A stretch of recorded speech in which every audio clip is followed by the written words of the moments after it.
Nous sommes en 1974. Après 15 ans d'indépendance, c'était l'image du Niger, notre pays. Une image insupportable, crevant la conscience humaine. Insupportable et inadmissible était également l'injustice, la corruption, l'égoïsme de ceux qui pourtant prétendaient au peuple nigérien le bonheur. C'est pourquoi, à l'aube du 15 avril de cette année, ils décidèrent de sauter le pas, le dernier pas, au prix de leur vie, pour sauver la nation en péril. Ils, c'est l'armée tout court qui décidait ainsi de prendre ses responsabilités. Nigériennes, Nigériens, ce jour, 15 avril 1974, l'armée a décidé de prendre ses responsabilités en mettant fin au régime que vous connaissez. Le lieutenant-colonel d'alors venait d'annoncer l'événement tant attendu. La bouffée d'air au peuple nigérien, étouffé, en agonie, l'ère de la liberté retrouvée. On apprendra plus tard son nom, Séni Kountché.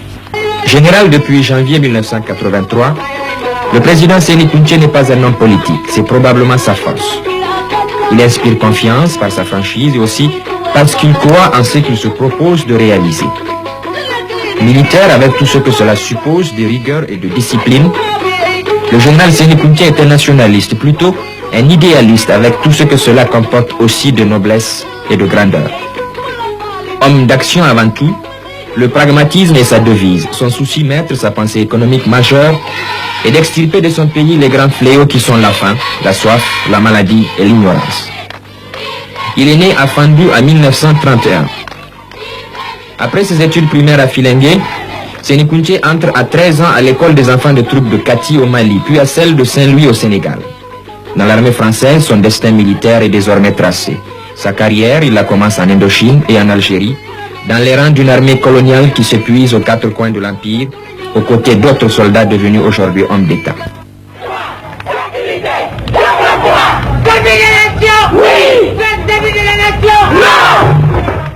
Au lendemain de l'historique 15 avril, la grisaille de l'euphorie ne fait pas oublier les réalités. Le lieutenant-colonel ira immédiatement sur le terrain vers le peuple, son peuple. Un peuple sans lequel l'armée dont il est le premier responsable n'existerait pas. Il le sait, il l'a dit, les populations l'ont compris, elles l'adoptent.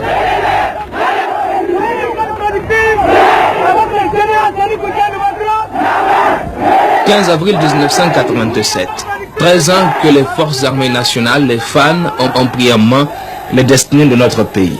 Un anniversaire qui appellerait un bilan, mais celui que nous allons tenter de dresser se veut comme un constat, juste une réflexion rétrospective à travers 13 années de pouvoir et 13 années d'action.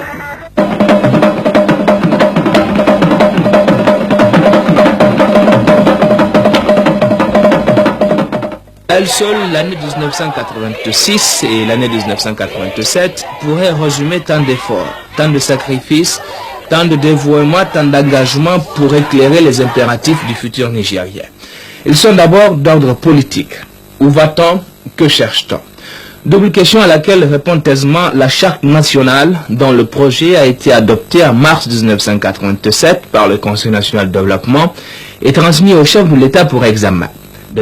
Je tiens à annoncer solennellement que le projet de charte adopté par le Conseil national de développement vient d'être transmis au gouvernement qui l'examinera en procédure d'urgence afin qu'intervienne effectivement au mois de mai prochain le référendum populaire. Mais comme je le disais dans le dernier message à la nation de décembre 1986, la charte pose les principes généraux et fixe les orientations et les options fondamentales concernant la nation. Elle n'a point de vocation à préciser, à l'instar de la Constitution, les règles d'organisation et de fonctionnement du pouvoir. Or, à l'évidence, c'est sur cet aspect que se cristallise exclusivement, me semble-t-il, la tension et les supputations des esprits calculateurs de ce pays. Aussi, me paraît-il indispensable de préciser dès à présent que le souci premier du Conseil militaire suprême, en initiant la rédaction d'une charte nationale, vise essentiellement un seul et unique objectif: préserver le Niger et son peuple des ambitions et des passions, source de soubresauts et d'instabilité, tout en garantissant à travers le consensus populaire dégagé la sauvegarde de l'unité du pays et la cohésion de l'armée. C'est dire en l'occurrence que quelle que puisse être la forme de notre prochaine constitution, cet objectif demeurera et l'armée nigérienne continuera à veiller avec la farouche détermination qui l'anime à la sauvegarde des acquis enregistrés depuis le 15 avril 1974. C'est pourquoi elle reste et restera un partenaire actif et résolu dans la gestion administrative et politique future du pays. C'est là une donnée irréversible, une réalité désormais permanente de notre vie nationale. La Constitution en projet en tiendra le plus grand compte, car il va à l'évidence de la pérennité et de la stabilité des institutions qui en découleront. Notre loyauté envers la nation m'impose de vous le dire dès à présent, c'est dire que tout en continuant à assumer la mission de défense du territoire qui lui incombe, l'armée exercera aussi un rôle politique et administratif.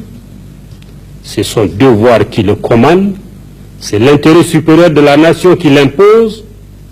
De même, l'option pour la société de développement demeurera la ligne directrice de notre action et de notre organisation sociale. De la mise en place des structures de la société de développement à l'installation officielle de ses membres, en passant par les travaux de réflexion, les débats populaires et leur synthèse pour l'enrichissement du document, le peuple nigérien et ses dirigeants sont adonnés à un exercice difficile mais nécessaire, de compromis et de recherche de consensus. Consensus pour que l'ensemble des Nigériens se retrouvent dans leurs préoccupations comme dans leurs aspirations.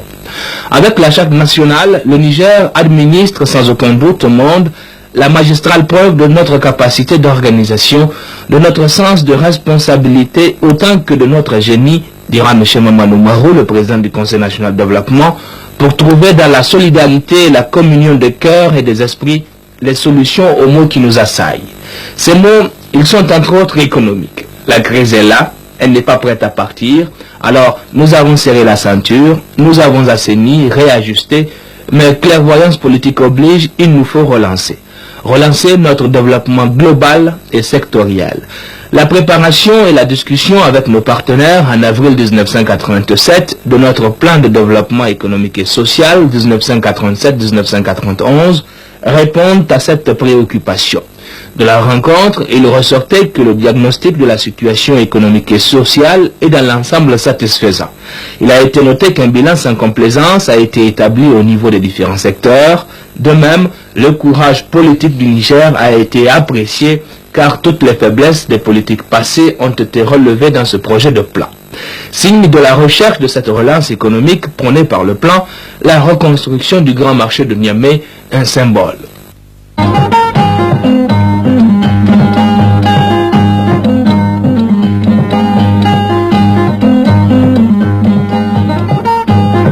Déjà. Descendre a surgi en 2 ans cet ensemble, ce complexe dont les différentes parties s'étalent harmonieusement sur une superficie assez importante de 6 hectares. Un complexe, certes, mieux, un ouvrage d'un travail sérieux, d'une élégance achevée. On appelle ça un joyau, ou si vous préférez un bijou. Ajoutons un bijou d'art.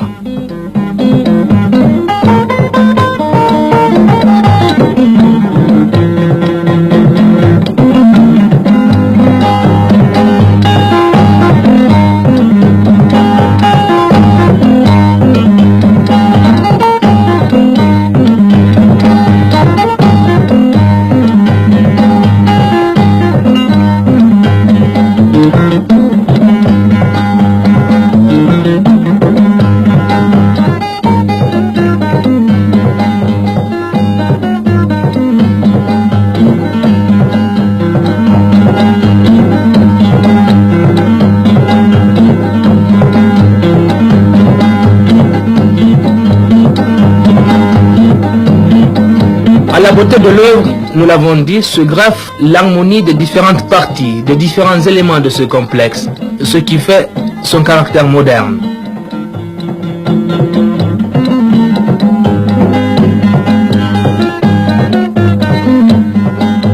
Un superbe jet d'eau au milieu de l'axe central du marché qui, par calcul bien effectué, se veut comme le point de rencontre de deux voies.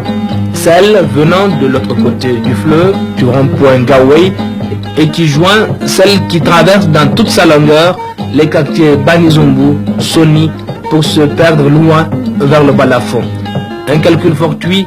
Non. Le marché en Afrique, c'est le lieu de rencontre par excellence. Et qui dit rencontre, au pluriel s'il vous plaît, dit contact, donc échange divers. C'est cela l'esprit de nos marchés. Le nouveau Habou Béné y répond favorablement. La relance envisagée dans notre pays accorde aussi une place de choix au développement rural. Ceci s'explique par l'importance de ce secteur dans l'économie et le rôle de moteur de développement que lui confèrent les autorités nigériennes. Il est tout particulièrement question de recherche agricole, de prix agricoles, de revenus du monde rural, de crédit agricole, de politique d'intra et de diversification de la production agricole. À ce titre, la dernière foire nationale organisée à Niamey donne toute la signification que le Conseil militaire suprême et le gouvernement accordent à ces questions et à la recherche de leurs solutions adéquates. Cadre privilégié d'exposition dans la diversité de nos produits agricoles, cette foire sera aussi une vitrine de la richesse de notre artisanat et de notre cheptel, mais également une vitrine du génie créateur de nos laborieux paysans. À l'image du festival et de la lutte traditionnelle, où chaque département de notre pays apporte dans la fraternité le meilleur de lui-même, la foire, nous en sommes convaincus, ne fera pas exception à la règle. L'unité nationale s'en trouvera renforcée et l'essor du monde rural promu. Un monde rural dont la promotion devra être à la hauteur de la place de choix qu'il occupe dans la société de développement. Parallèlement, les efforts en direction du monde paysan se poursuivent chaque jour qui passe. Témoin, l'inauguration en novembre 1986 de la ferme semencière de Sagia. Située à quelques 10 km en aval de Niamey, la ferme semencière ridicole de Sadia vient en effet augmenter notre arsenal de production céréalière. Exploitée par 52 familles originaires de Gawai, Kirkisoy et Sadia même, la ferme a déjà donné pour une première campagne expérimentale de décembre 1985 à mai 1986 un rendement moyen de plus de 7500 kg à l'hectare, l'expérimentation ayant été faite sur 17 hectares. La mise en œuvre du projet a nécessité un aménagement hydro-agricole de 25 hectares pour un montant de 125 700 000 francs CFA et la construction de magasins de traitement et de conditionnement des semences. Le Royaume de Belgique a participé pour 430 millions de francs CFA à la construction de cette ferme. C'est là la modeste mais fière contribution du Royaume de Belgique à la lutte que mène le Niger en vue d'atteindre l'autosuffisance alimentaire, a déclaré l'ambassadeur de Belgique au Niger lors de la cérémonie de remise. Effort aussi et non des moindres dans le domaine de la communication. Le nombre de kilomètres de routes bitumées augmente du jour au lendemain. La construction du réseau routier Agadez-Zinder, qui a démarré il y a quelques mois, en est la preuve. Ainsi, la route a été scindée en deux lots, A et B. Le service départemental des travaux publics d'Agadez s'occupe de la réalisation du lot B, qui lui-même comprend deux sous-lots, dont la société Satom est en train de réaliser le premier, long de 30 km, sur le financement de la BEAD et de l'État nigérien pour un coût global d'environ 1,5 milliard de nos francs. La livraison de ce tronçon dont les travaux avaient débuté en septembre dernier est prévue pour décembre prochain. La suite du lot B, c'est-à-dire le deuxième sous-lot est en instance, car n'ayant pas encore acquis de financement, mais d'ores et déjà, et c'est peut-être cela qui intéresse plus les populations, la nouvelle route Zinder-Agadez traverse Aderbissinat et Tanout, située sur l'ancienne route. La santé, autre domaine prioritaire dans notre politique de développement social. Nous noterons dans la période d'avril 86 à avril 87 la sortie de nouveaux diplômés d'état de médecine. Ils furent 28 candidats, dont 23 Nigériens, de la 6e promotion 1979-1986. Le social et précisément le culturel, avec l'inauguration dans le même temps de l'université islamique de Saïd. L'idée de la création de l'université islamique de Saï, que le général Séni Kountché a officiellement inaugurée, remonte à l'année 1974. C'est en effet lors de la réunion au sommet des chefs d'État et de gouvernement tenue à Lahore que fut arrêté le principe de la création de cette institution. Et notre pays fut choisi pour abriter la deuxième université islamique d'Afrique. 2 années après, le 9 février 1976, le président Séni Kountché procédait à la pose de la première pierre. Déjà, le chef de l'État souhaitait que l'université islamique de Saï soit avant tout un fleuron supplémentaire du savoir islamique et du savoir tout court, mais qu'elle soit aussi dans le même temps le reflet de son époque, c'est-à-dire qu'elle soit scientifique. Le 3e sommet de l'OCI tenu à la Mecque en 1978 invitait le Niger à démarrer les travaux. Mais c'est en 1982 que les travaux de la première tranche du projet vont démarrer. Compte tenu des disponibilités financières à l'époque, une partie seulement du programme, qui prévoyait l'ouverture de plusieurs facultés, a pu démarrer. Depuis la rentrée scolaire, cette année, la faculté des études islamiques et de la langue arabe a ouvert ses portes. Pourquoi maintenant Saï pour abriter l'université islamique? Eh bien parce que, comme le disait le président Séni Kountché le 9 février 1976, ce site éveille tout naturellement en nous la pieuse histoire du petit village de Saï, aujourd'hui chef-lieu d'arrondissement, avec à sa tête un homme, El Hadji Abarajika, très attaché au principe de l'islam. Saï qui respire si intensément la piété et la sagesse islamique et qui abrite encore des souvenirs tenaces et des noms prestigieux tous marqués par l'islam et la lumière du Saint-Coran. Citons parmi eux Alpha Maman Djobo qui repose ici sous cet édifice érigé en sa mémoire. Saï se développe lentement mais sûrement grâce au courage et à l'esprit d'initiative de ses populations et des autorités administratives, mais aussi grâce aux efforts de l'État qui réalisera pour près de 4 milliards de francs CFA le bitumage de la route Niamey-Saï. Ce montant, il faut le préciser, s'inscrit dans le cadre de la coopération nigéro-italienne. Et Saï aujourd'hui s'est rapproché de toutes les contrées grâce à l'automatique en télécommunication déjà installée. Voilà autant de réalisations qui ont vu le jour en l'espace d'un an, entre avril 1986 et avril 1987, qui complètent ou qui viennent s'ajouter aux nombreuses autres réalisées et à mettre à l'actif du Conseil militaire suprême et du gouvernement. Des réalisations qui confortent plus d'un Nigérien et qui affirment la volonté des autorités pour sortir notre pays du sous-développement. Cela a été notre credo depuis 1974 et dans tous les domaines de développement de notre pays.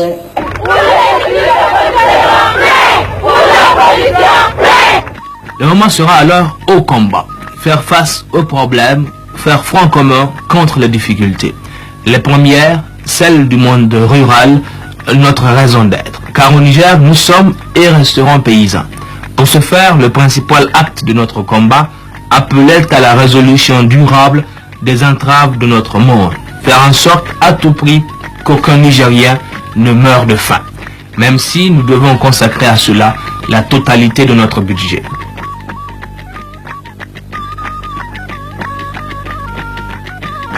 « 25% des ressources affectées au secteur public seront ainsi versées dans l'agriculture. Et ce fut la naissance des aménagements hydro-agricoles.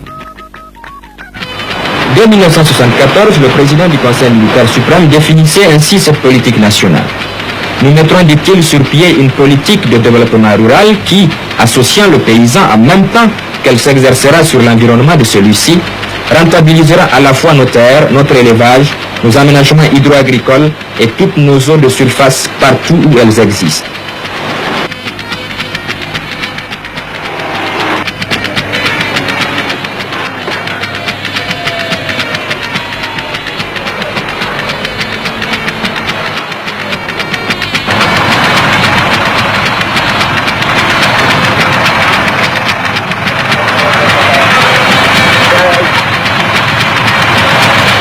Aussi, un système d'encadrement du monde de paysans est-il mis sur pied, parallèlement à une politique hardie de mise en valeur de toutes les terres cultivables par le financement et la réalisation d'aménagements hydro-agricoles. En un mot, libérer les Nigériens de la faim, de la soif et des besoins. C'est pourquoi le Conseil militaire suprême n'a ménagé aucun effort pour encourager les paysans à produire, à améliorer sans cesse leur rendement, à diversifier leur culture. C'est pourquoi aussi, le Conseil militaire suprême a intensifié l'action autour des aménagements hydro-agricoles, multiplié les points d'eau et activé la mise en place et l'amélioration de l'encadrement agricole. En 1982, Un débat national a été organisé pour faire le point de toutes les actions entreprises à l'endroit du monde rural et définir aussi une nouvelle stratégie d'intervention. Ce débat, qui a regroupé à Zender toutes les parties prenantes, et notamment les producteurs, l'encadrement technique et les partenaires, a dégagé des recommandations pertinentes qui ont été d'ailleurs adoptées par le gouvernement, dont l'axe fondamental est la responsabilisation pleine et entière des paysans et la nécessité de la redéfinition du rôle de l'encadrement. L'accent sera désormais mis sur l'autogestion et l'éducation coopérative afin que l'ensemble des coopérateurs se sentent responsables du succès ou de l'échec de l'entreprise initiée par eux et pour eux, de même que la révision de rapports entre structures coopératives et organismes d'appui UNCC, ONARA, SONARA, CNCA.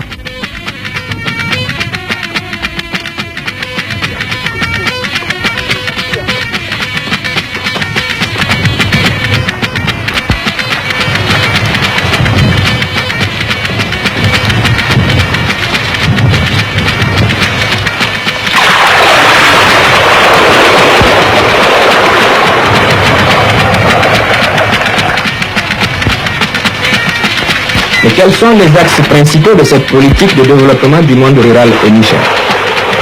Il y a d'abord le développement des cultures sèches qui occupent la majeure partie de la population et fournissent l'essentiel de la nourriture du pays.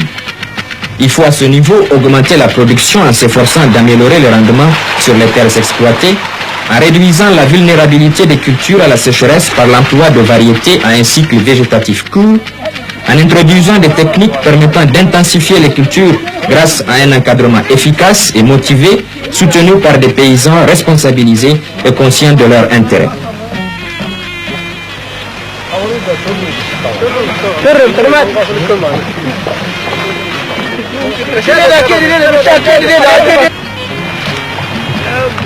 Le développement des cultures irriguées qui doit être perçu comme un moyen devant permettre d'espérer des récoltes plus sûres, susceptibles de combler des déficits alimentaires dus aux aléas climatiques. Il s'agit donc de maîtriser l'eau nécessaire à l'irrigation partout où cela est possible techniquement et économiquement.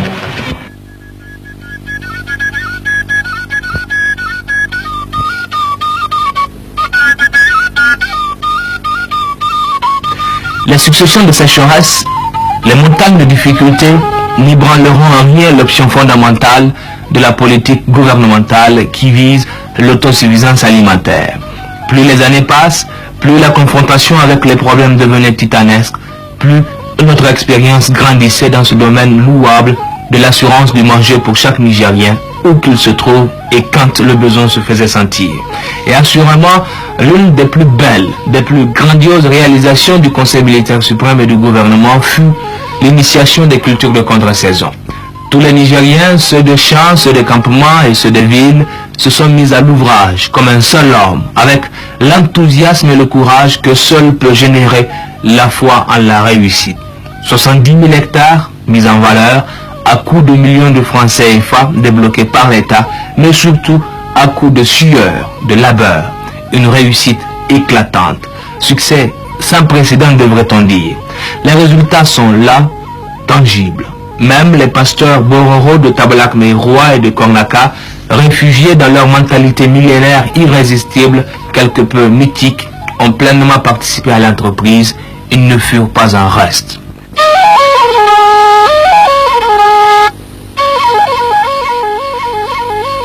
Les Bororo ne furent pas en reste, et c'est dans cette région de Kornaka qu'ils furent regroupés. Ils s'adonnèrent donc à ces cultures de contre-saison et les résultats furent édifiants pour ce premier contact avec la terre nourricière. Deuxième opération également couronnée de succès, la culture pluviale développée autour de ce site de Kornaka.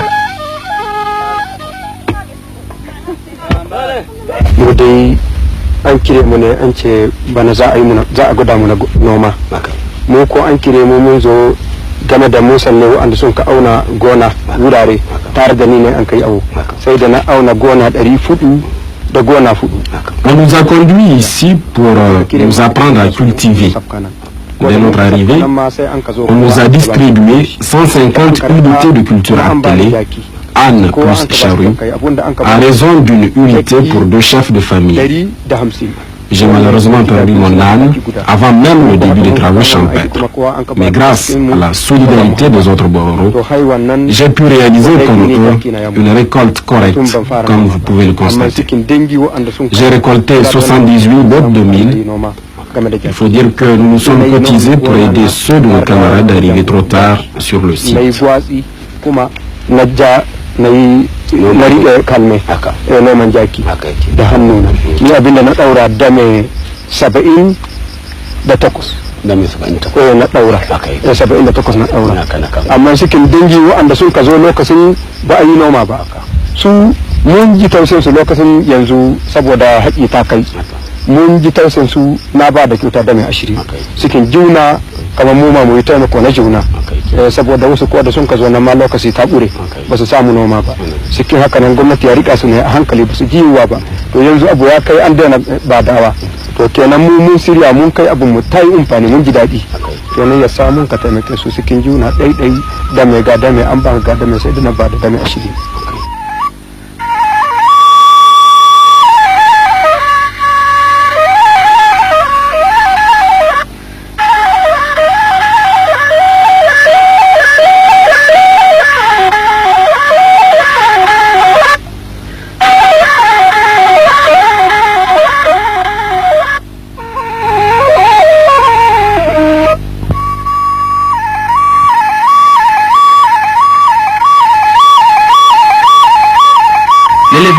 Le domaine réservé de ces hommes voués à un pastoralisme qui remonte dans la nuit des temps, a mérité également l'attention particulière du Conseil militaire suprême et du gouvernement, et pour cause, il constitue la seconde activité principale dans notre pays. Durant les années 1973, suite à la sécheresse, les pertes numériques furent nombreuses, le bétail éprouvé. L'instant était à l'urgence, un programme qui annoncera beaucoup, tant d'autres, était mis en place par le Conseil militaire suprême. Il a été retenu et complété comme une stratégie de développement de notre élevage. La redistribution du cheptel aux éleveurs sinistrés et la création des centres de multiplication. La redistribution du cheptel a été une opération à la fois sociale et économique. Elle a démarré pendant les moments difficiles de la sécheresse et visait à satisfaire les besoins minimaux de 45 000 familles totalement sinistrées. Elle a démarré en 1974 et a permis, fin 1978, de secourir 15 000 familles. 995 millions et demi de francs CFA ont été dépensés à ce titre. Le cheptel national a été reconstitué par rapport aux effectifs de 1972, aux 3/4 pour les bovins, en quasi-totalité pour les ovins et en totalité pour les caprins et les camelins, c'est-à-dire au-delà des perspectives du programme triennal 1976-1978. Ce qui est important de souligner, c'est que l'opération a eu d'autres effets bénéfiques. Elle a favorisé le retour d'éleveurs ayant émigré avec leur bétail dans des pays situés au sud du Niger et permis aussi l'importation définitive d'animaux provenant des pays moins touchés par la sécheresse. Dès 1974, on le voit, le Conseil militaire suprême a eu pour seul souci dans ce domaine de l'élevage à satisfaire les besoins essentiels de l'éleveur en créant des infrastructures de formation de cadres compétents, en développant les activités pastorales et autres productions animales. Cette stratégie se poursuit aujourd'hui et vise toujours à la reconstitution du cheptel, à l'amélioration des rendements et surtout à la préservation de l'équilibre écologique. L'un dans l'autre, fort de toutes les leçons antérieures, le gouvernement et le peuple nigérien ne se sont pas contentés de l'admiration que suscita la domination de toutes ces épreuves. Le moment était désormais venu de s'attaquer aux causes profondes des maux.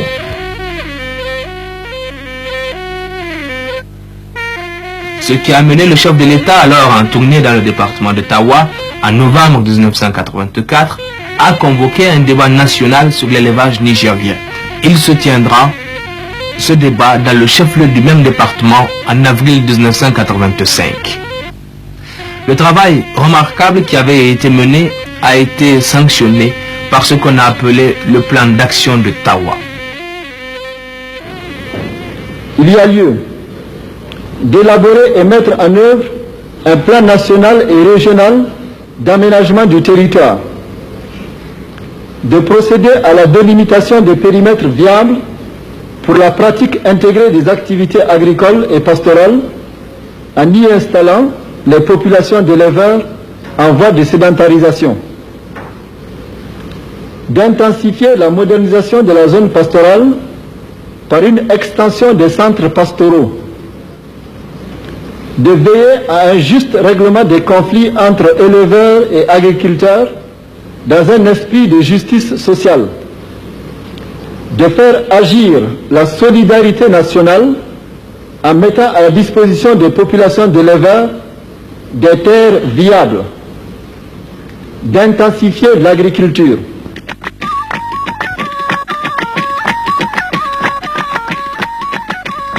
S'il y a un domaine commun qui concerne l'alimentation des hommes, du bétail et des cultures, c'est bien celui de l'eau.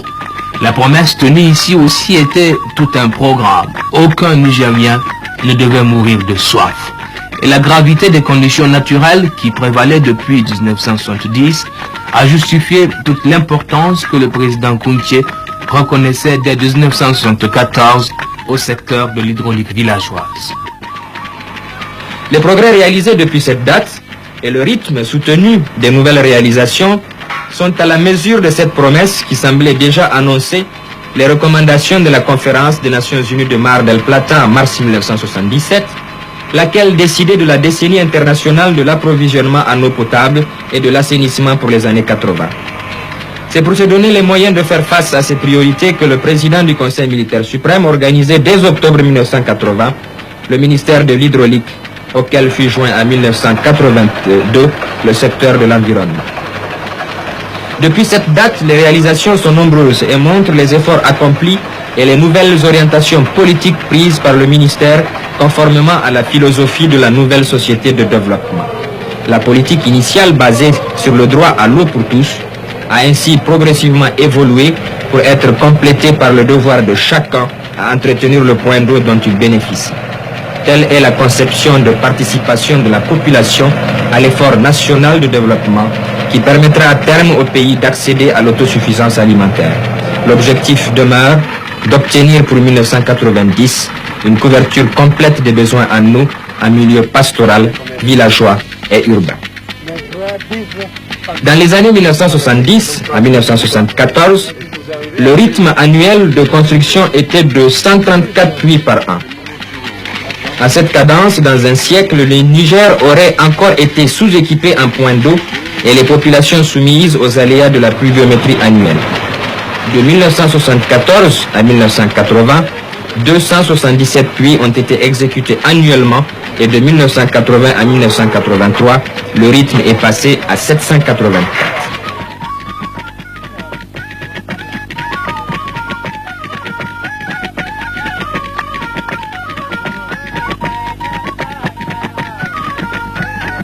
L'eau, mais il y avait aussi la question épineuse de la désertification. L'éradication du mal a été l'un des grands soucis du Conseil militaire suprême et du gouvernement. C'est pourquoi, dès l'installation des forces armées nationales au pouvoir, une commission nationale de reboisement voyait le jour. Le péril écologique certain, la vie des hommes et des animaux restant à la merci du danger, des opérations graduelles ont été menées. Citons notamment l'opération Sahel Vert, l'institution des projets intégrés. Le souci permanent qui animait le Conseil militaire suprême et le gouvernement amena à la tenue là aussi d'un débat national, tenu à Maradi. Techniciens, agents de développement, paysans ont cherché les voies et moyens pour rendre notre environnement plus viable pour les générations futures. À la dimension de la lutte, il a été repensé l'aménagement rationnel des ressources naturelles, la poursuite et l'intensification des recherches technologiques et scientifiques. À ce propos, l'on retient la place de choix de l'Institut national pour les recherches agronomiques, de l'ONERSOL et de l'université. Des organismes qui devaient et le font poursuivre les investigations au plan des énergies renouvelables et de la physique de l'atmosphère entre autres. Pendant ce temps sur le terrain, la lutte continue avec l'instauration de l'année de reboisement, la constitution des bois de village, etc.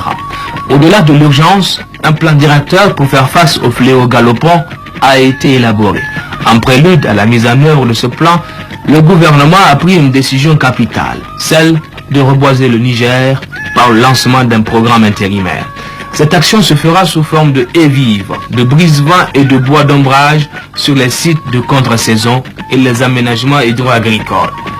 Pour assurer le succès de ce programme, le gouvernement avait débloqué la somme de 350 millions de francs répartis en raison de 50 millions par département. Et cela en dépit des difficultés économiques. Ces décisions apportèrent la preuve supplémentaire de notre engagement. Un engagement qui, en amont et en aval, au-delà de la volonté politique, au-delà de la décision technique, au-delà de la viabilité, met au devant de tout l'homme.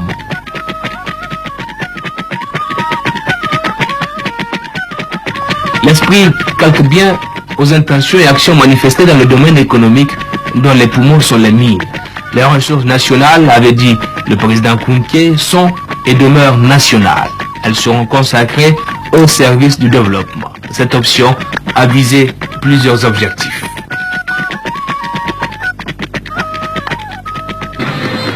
Pendant le programme triennal 1976-1978, on note le doublement de la capacité de l'usine de la Somaï, la mise en exploitation du gisement d'Akuta pour 1978, le développement des gisements d'Afasto Est, d'Afasto Ouest et d'Inadra.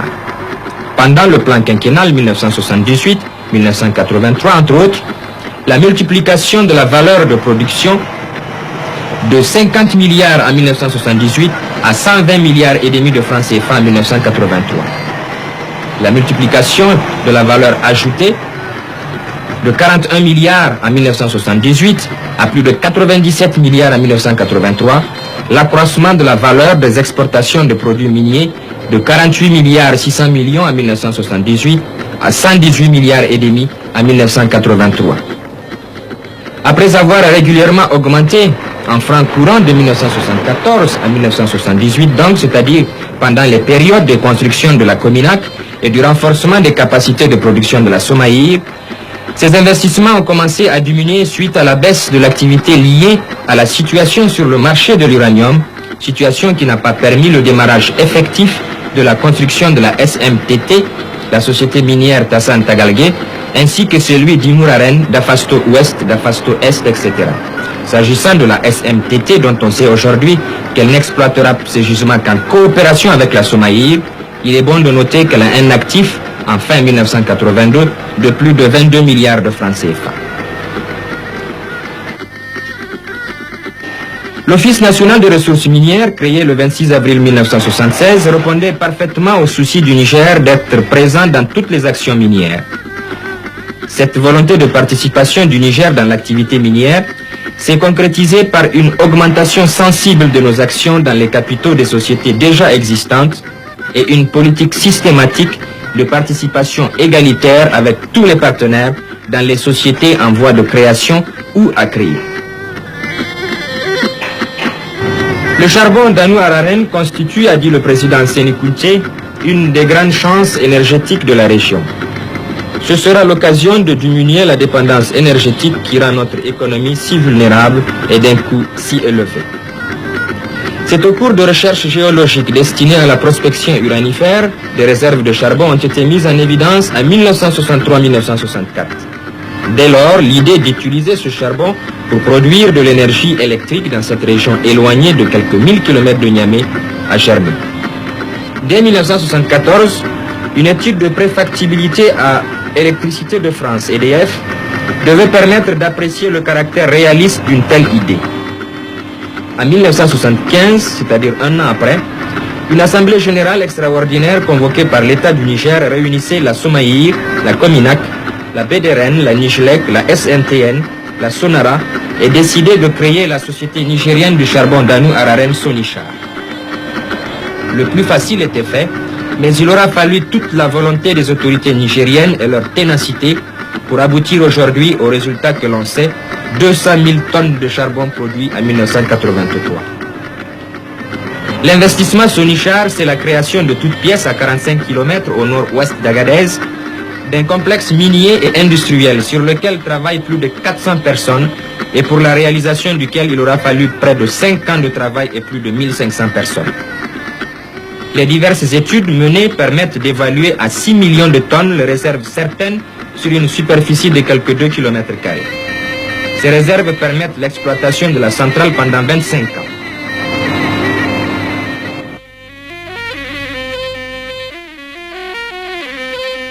Dans nos pays en voie de développement, la santé physique et morale des populations est une priorité. Là aussi, l'engagement politique du Niger s'est traduit de façon officielle en plusieurs occasions. Le droit du citoyen nigérien à la santé a été reconnu dans le discours-programme du 22 avril 1974 qui indique que dans ce Niger, chaque Nigérien, quelle que soit sa naissance, son sexe, son lieu de résidence ou ses convictions, doit accéder avec un maximum de chance à un épanouissement rapide de son être. Et cela dans une jouissance aussi complète que possible de ses droits. Dans les différents messages du chef de l'État a été régulièrement réitéré l'engagement du Niger à atteindre l'objectif social de la santé pour tous d'ici l'an 2000. Un débat national sur la santé aura lieu à Maradi du 21 au 30 mars 1983, sanctionné par l'appel de Maradi. Cette option fondamentale s'est traduite dans les faits par l'organisation régulière, et ce depuis février 1975, de journées d'études de la santé. Ces journées permettent aux responsables de la santé et ceux d'autres départements ministériels de discuter et de dégager les perspectives de la politique sanitaire du pays, compte tenu des besoins de la population et des moyens existants. D'importants investissements multipliés dans certains cas par 20 ont été réalisés. C'est ainsi que depuis 1975, les dépenses relatives au personnel, à la logistique, aux infrastructures et aux équipements sont prises en charge par le budget national. La croissance régulière du budget du ministère de la Santé aboutit à un triplement de celui-ci en 5 ans.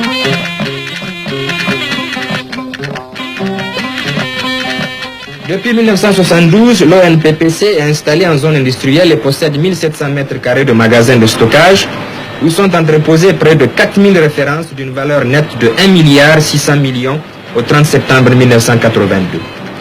Le deuxième but assigné à l'ONPPC est de couvrir notre pays d'un réseau de points de vente afin que chaque Nigérien ait la possibilité de se soigner en quelque endroit du territoire qu'il se trouve et au même prix que dans la capitale. Cette formule originale des pharmacies populaires, facteur de développement, ne doit pas être considérée comme une entité car elle entre dans le cadre de la politique générale de l'ONPPC.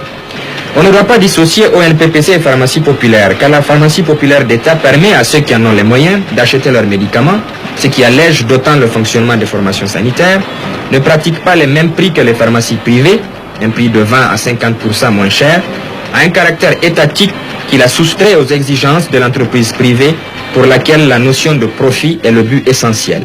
Une entreprise privée ne serait pas disposée, par exemple, à implanter un point de vente, tout en sachant qu'en raison de l'insuffisance du chiffre d'affaires, les charges d'exploitation ne seront pas couvertes et qu'elle aura à enregistrer chaque année un déficit. À ce jour, 18 officines ont été implantées à travers le pays. Il faut ajouter à toutes ces réalisations la construction à travers le pays de centres de protection familiale et infantile grâce au concours d'organismes spécialisés en appui aux différents programmes nationaux de développement. Tel est le cas également, et chose plus récente, du Centre national de santé familiale. Ce centre, qui a vu le jour en février 1984, vise entre autres objectifs l'amélioration des conditions de vie de la famille nigérienne. Mieux, il s'agit de promouvoir la santé de la mère et de l'enfant à travers l'élaboration d'une politique en la matière et au-delà une politique en matière de population.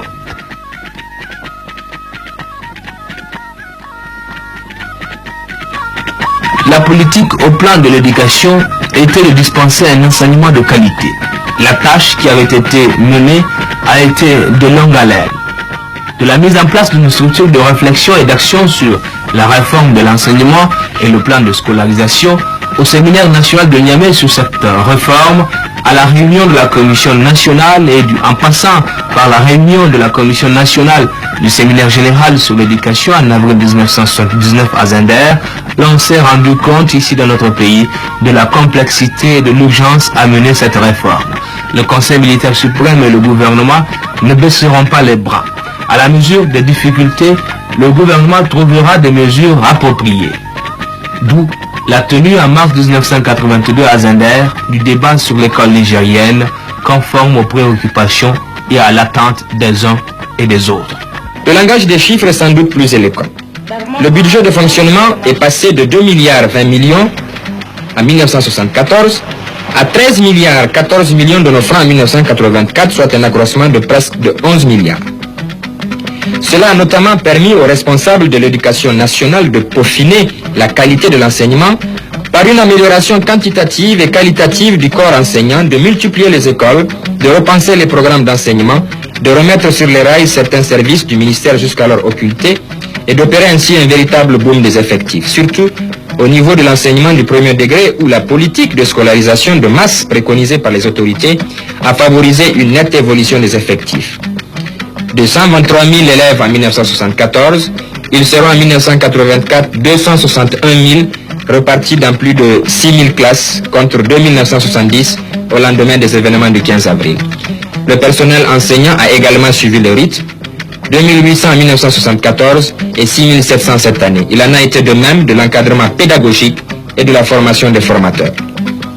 Si la création de la faculté de pédagogie à l'université de Niamey, qui a contribué dès son ouverture en 1976 à juin 1983 à la formation de 37 inspecteurs et de 79 conseillers pédagogiques, traduit en soi et par soi la volonté de contrôle et d'encadrement des maîtres sur le terrain, il reste aussi que la formation instituteurs, instituteurs adjoints, moniteurs et moniteurs auxiliaires dans les écoles normales de Dosso, Tawa, Maradi et Zender a favorisé en même temps que la réduction du nombre d'étrangers et des moniteurs au niveau du primaire, une amélioration sensible de la qualité de l'enseignement.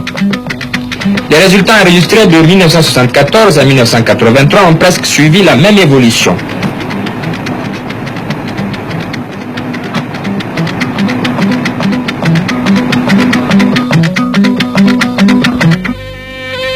Poste et télécommunications, la récente structuration des portefeuilles ministériels a amené leur fusionnement à l'ancien ministère de l'Information, devenu aujourd'hui ministère de la Culture et de la Communication.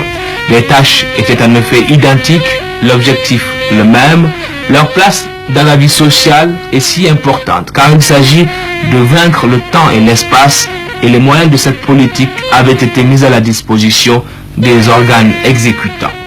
Le gouvernement du Niger a opté pour la gestion de ces postes de télécommunications, la formule de l'office.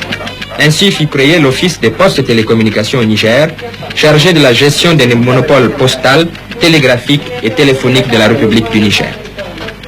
En matière de télécommunications, l'OPT a trois objectifs principaux. Répondre aux besoins résultant du développement du pays, assurer et intensifier la desserte téléphonique des zones rurales pour les intégrer dans toutes les activités nationales, moderniser les équipements en vue d'une automatisation intégrale du réseau téléphonique tant sur le plan national qu'international.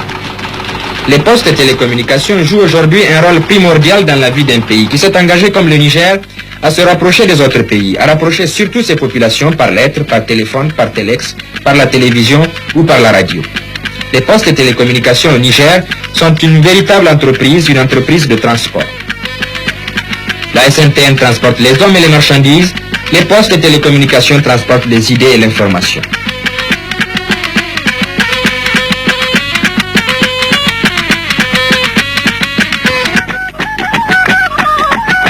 Pour un pays enclavé comme le Niger, sans façade maritime, l'importance des moyens de communication n'est plus à démontrer. Des efforts considérables ont été faits par le gouvernement pour doter le pays de structures de communication et d'infrastructures routières modernes. L'on comprend dès lors pourquoi l'année 1986 a été déclarée année de la communication. Mais comment se traduit cette évolution? En 1974, le réseau classé et non classé comportait 6 972 km, cependant que sa partie bitumée offrait 927 km et les routes en terre 2624 km.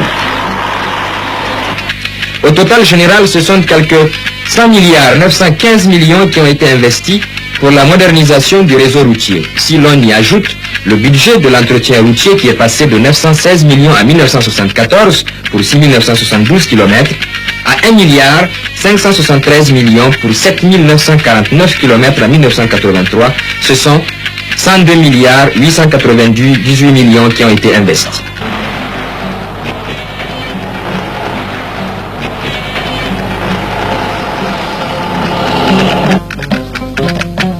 Un développement harmonieux s'est opéré aussi dans le domaine des transports aériens. développement favorisé par un cadre juridique qui s'est matérialisé par la signature d'accords bilatéraux entre notre pays et la France, la Belgique, le Mali, le Nigeria, l'Algérie, la Tunisie, l'Allemagne, le Pakistan, le Bénin et le Togo et récemment l'Éthiopie. Par ailleurs, dans toutes ces composantes, le trafic a plus que doublé depuis 1974. En considérant seulement l'aéroport de Niamey, on constate que le nombre de passagers des lignes internationales est passé de 46 000 en 1973 à près de 100 000 actuellement. Au niveau des moyens, les efforts ont porté sur la formation des techniciens supérieurs dans toutes les spécialités de l'aviation civile, l'aménagement de l'aéroport international de Niamey, la mise en norme Boeing 737 des aérodromes principaux de l'intérieur, c'est-à-dire Tawa, Agadez, Maradi et Zinder, et la création d'un aérodrome accessible au Boeing 737 à Difa, etc. En fait, après une décennie, on peut dire que le support à la mise en valeur et au développement de nos zones, de notre pays, est en voie de se réaliser totalement.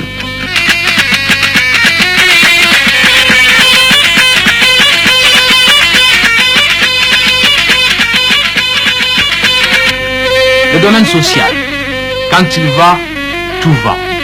Les forces armées nationales en ont été conscientes de leur arrivée au pouvoir.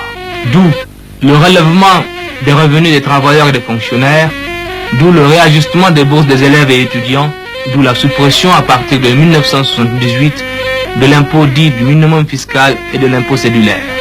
La recherche de solutions au problème du logement fait partie du lot. L'objectif demeure la recherche pour chaque Nigérien d'un logement décent, adapté à son environnement et répondant aux exigences essentielles du monde moderne.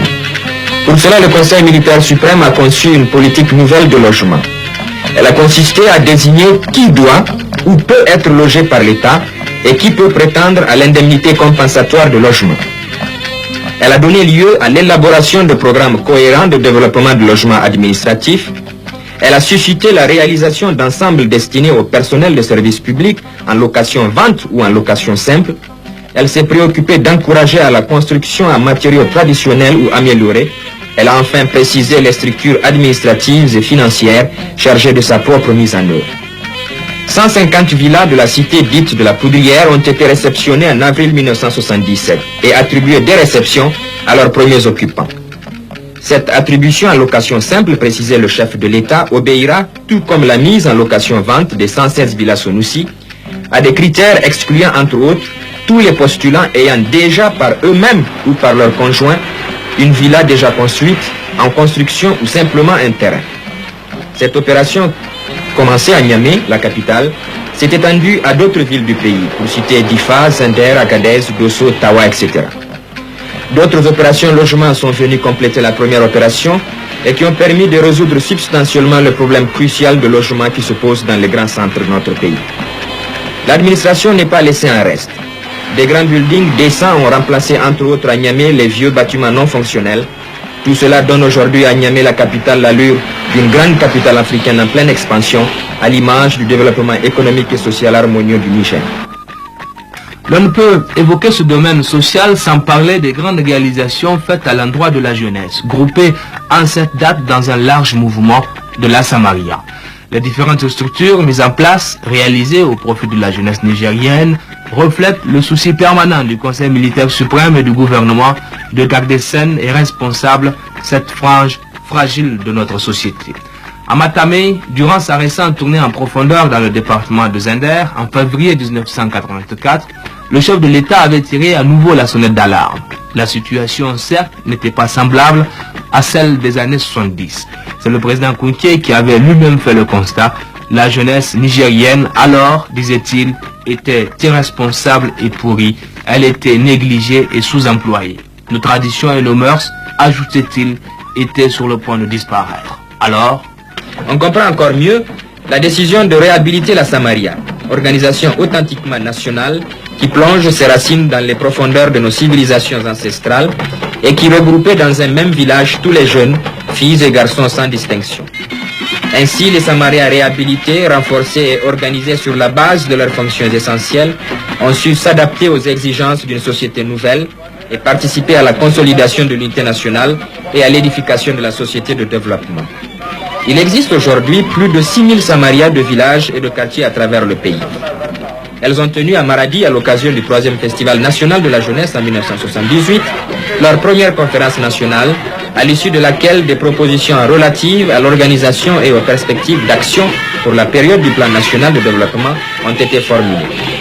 Les Samariens ont mis sur pied une assemblée nationale constitutive du mouvement national des Samariens. Cette assemblée définira les structures fondamentales de la jeunesse. L'action culturelle du Niger nouveau a consisté en la réalisation d'une politique culturelle fondamentale enracinée dans les valeurs traditionnelles nigériennes, en utilisant la diversité culturelle du pays comme facteur d'équilibre et d'unité dans une vision globale du développement et de l'affirmation de la personnalité de l'homme nigérien.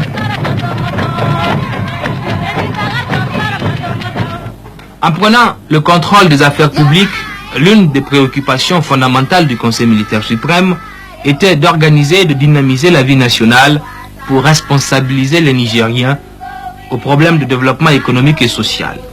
L'objet a commandé l'adoption d'une démarche résolument pragmatique.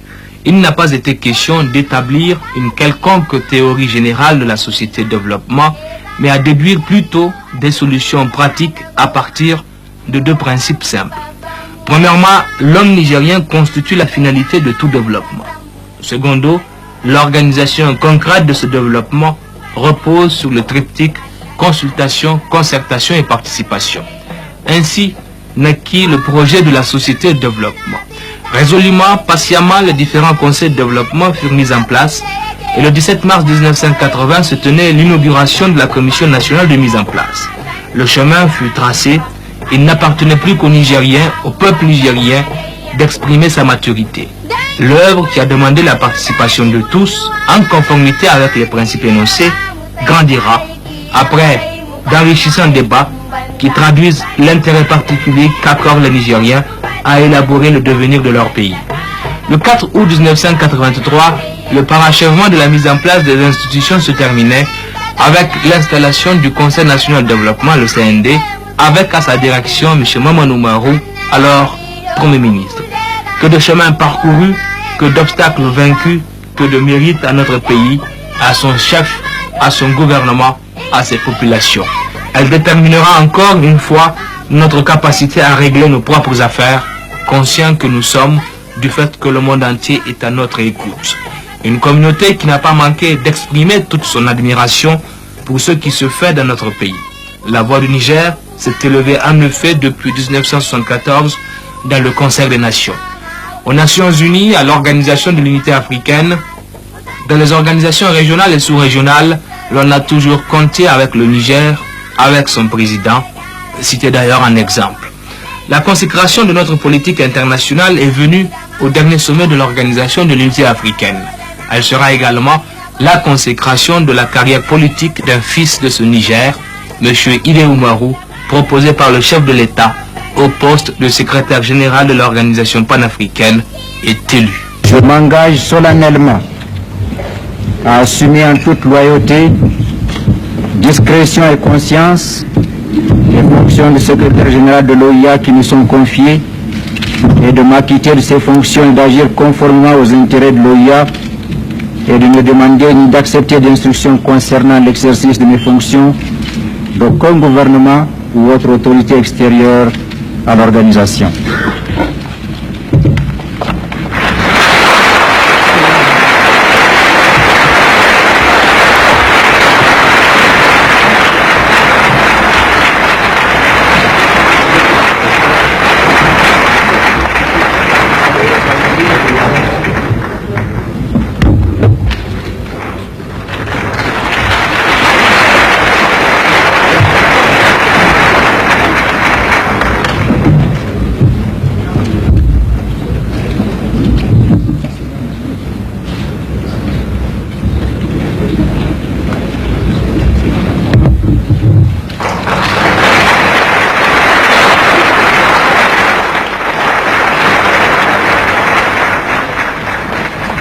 C'est réellement ma fierté d'être nigérien, car je dédie cette victoire au Niger et à son peuple,